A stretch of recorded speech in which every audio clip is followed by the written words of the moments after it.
Welcome everybody. I hope y'all doing good out there. Now in today's video, we're going to be taking a look at how much blame we should be putting on Oprah. How much blame does Oprah really deserve for Taraji feeling done wrong while she was working on the Color Purple film project? And we can start by taking a look at the words of the director of the film, Blitz Boswali, who said the decision makers wanted none of the leading ladies that we wound up with on the Color Purple. They didn't want one of them. And also, he said that we had to fight to have you all included. That was deliberate, wasn't it, Blitz? We've talked about this before. We've talked about the challenges. And for me, you, Fantasia, Danielle, knowing how hard they fought to not have you all here, and knowing how hard we had to fight to ensure that, what you just said right now rings so true.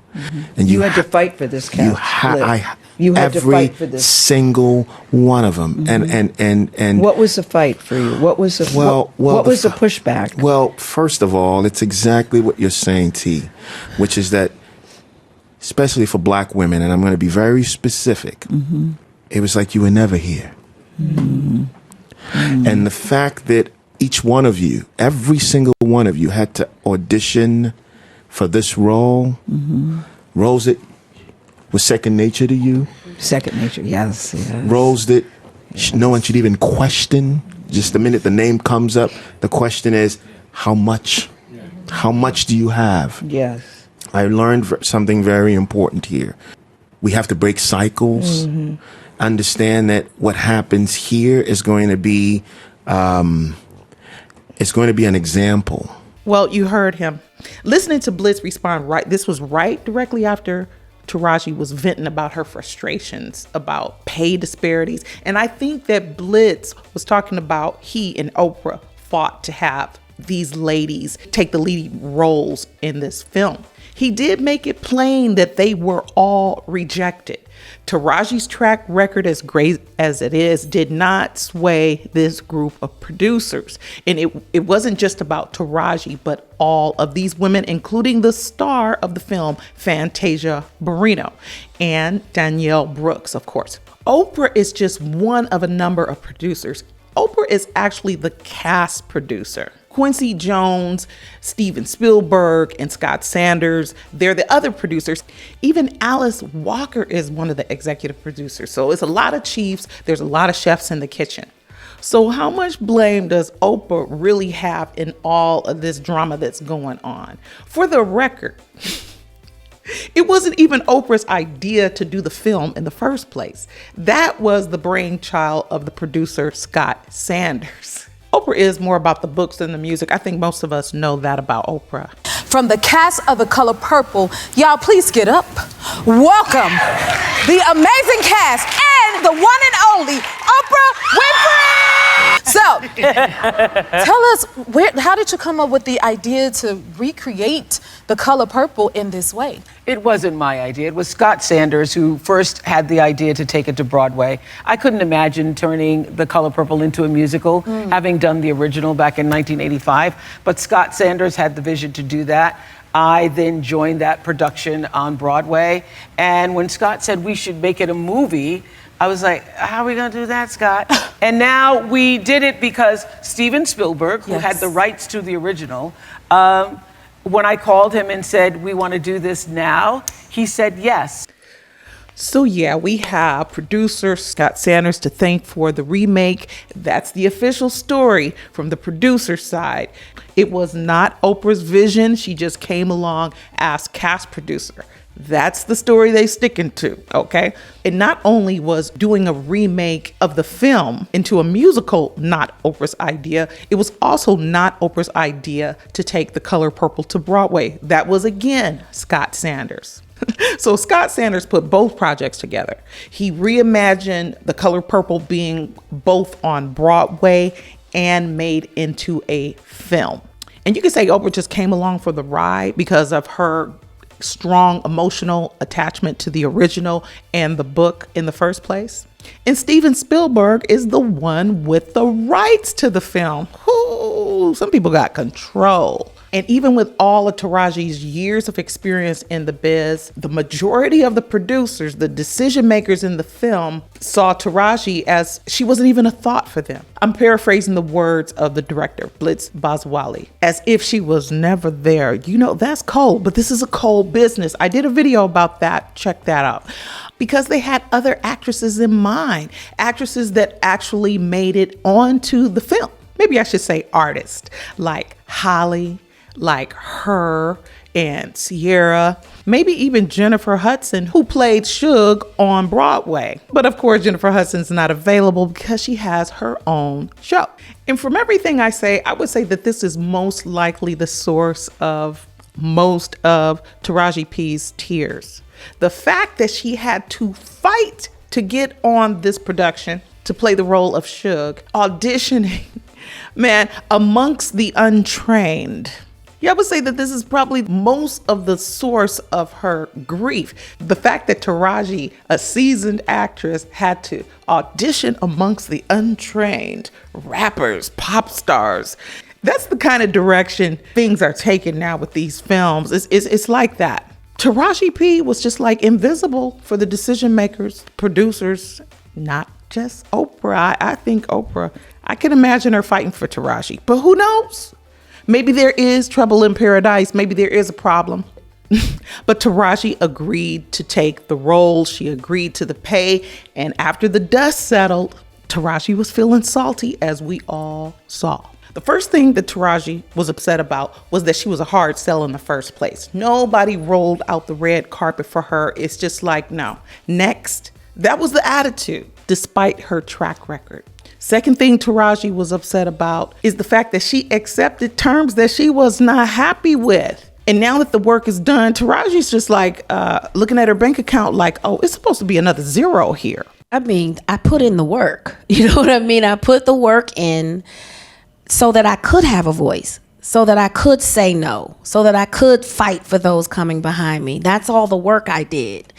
Now you just can't pay me anything, because I'll say no. And if you want me, you better dig down to them socks.